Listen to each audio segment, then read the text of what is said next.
वितरणकारी उपायों को लागू करने तथा प्रभावी प्रोग्रेसिव कर प्रणाली को आसानी जिसमें अंतर्गत उच्च आय वालों पर आय की उच्चतर दर लागू होती के बावजूद भी आर्थिक असमानता बढ़ती गई क्योंकि सरकार की दर कम रही या व्यवसायों को आयकर में विभिन्न छूटें दी गई। विद्यमान आर्थिक सिद्धांतों द्वारा इन अर्थव्यवस्थाओं को महान मंदी से बाहर आने में सफलता प्राप्त नहीं हो सकी। तत्पश्चात विश्व में अर्थशास्त्र की असमष्ट एवं मैक्रो शाखा का जन्म हुआ, जिसका प्रस्ताव ब्रिटिश अर्थशास्त्री जेम्स किंग्स 1883 से 1949 द्वारा अपनी पुस्तक the general theory of appointment, interest and money 1936 में रखा गया।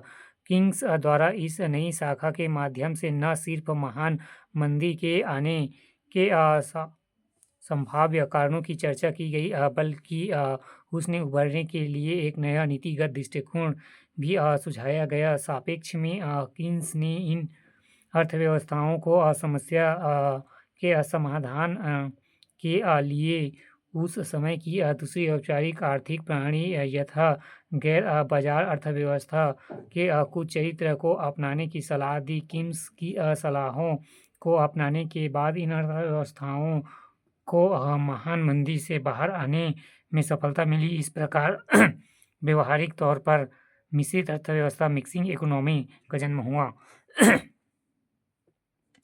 गैर बाजार अर्थव्यवस्था, नॉन मार्केट इकोनॉमी। तत्कालिक दौर पर कार्ल मार्क्स 1818 से 1883 के विचारों पर आधारित इस व्यवस्था के दो स्वरूप पर प्रकाश किया गया, समाजवादी और साम्यवादी स्वरूप। जहां इसके समाजवादी सोशलिस्ट मॉडल एवं पूर्व सोवियत संघ 1917 से 1989 में देश के प्राकृतिक संसाधनों पर राज्य राष्ट्रीय सरकार का स्वामित्व था, वहीं इसके साम्यवादी कम्युनिस्ट मॉडल चीनी 1949 से 1985 के मध्य स्वामित्व के अंतर्गत श्रम लेबर भी आता था। इसके आने वाले समय में राज्य अर्थव्यवस्था, कमांड अर्थव्यवस्था तथा केंद्रीकृत नियोजन अर्थव्यवस्था नामों से भी जाना जाता गया। इस अर्थव्यवस्था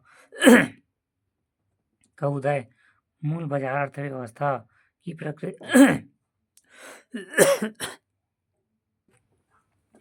प्रतिक्रिया रिएक्शन के रूप में हुआ, जो निम्न विचारों पर आधारित थी।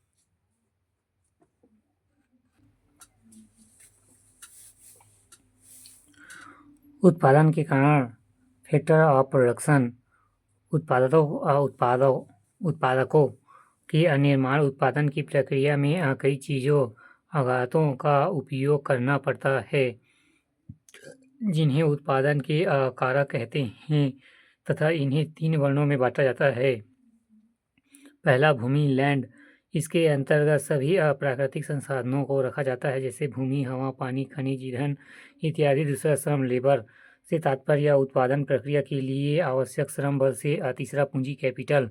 इसके अंतर्गत वे सभी पूंजीगत उत्पादन आते हैं जिनकी उत्पादन प्रक्रिया में आवश्यकता पड़ती है, जैसे कि मशीन, उपकरण, आधारभूत संरचना, हार्डवेयर, सॉफ्टवेयर इत्यादि।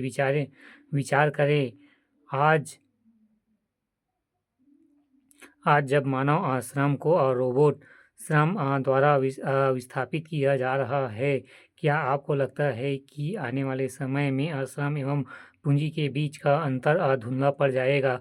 वैसे इस प्रक्रिया के माध्यम से उत्पादनकर्ता को उत्पादन की उच्चतर स्वायत्तता, ऑटोनॉमी प्राप्त होगी, लेकिन क्या इसके उपरांत क्रेताओं की संख्या और उनकी आय घटेगी?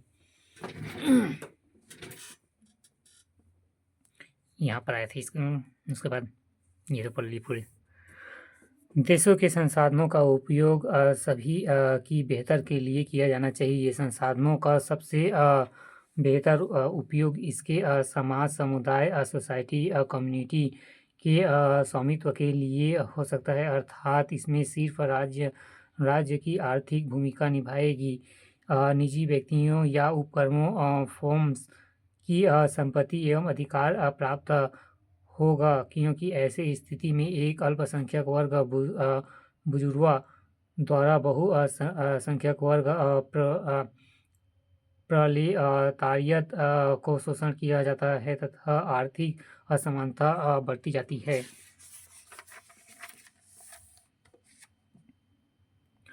बाजार की अनुपस्थिति अर्थात मांग की आपूर्ति शक्तियाँ कार्य नहीं करती, प्रतिस्पर्धता का विचार पूर्णतः अनुपस्थित था। नागरिकों की आर्थिक भूमिका सरकारी स्वामित्व वाले उपक्रमों में होगी, जहां वे अपनी योग्यता के अनुसार आर्थिक योगदान करेंगे तथा बदले में अपनी आवश्यकता अनुसार सुविधाएं प्राप्त करेंगे।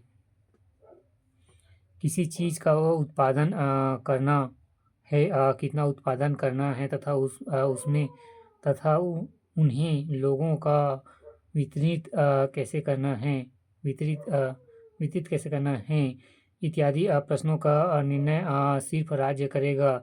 इस आर्थिक प्रणाली को सबसे पहले वेल्सिओ ने पूर्व सोवियत संघ वर्ष 1919 में प्रयुक्त किया, जहां से इसका विस्तार अन्य पूर्वी यूरोपीय देशों, जिन्हें समाजवादी समूह के देश कहा जाता है, में हुआ तथा साम्यवादी चीन में वर्ष 1949 में यह अपने विशुद्ध रूप में प्रकट हुआ और इस प्रकार गैर बाजार अर्थव्यवस्था के समाजवादी एवं साम्यवादी स्वरूपों का उद्भव हुआ।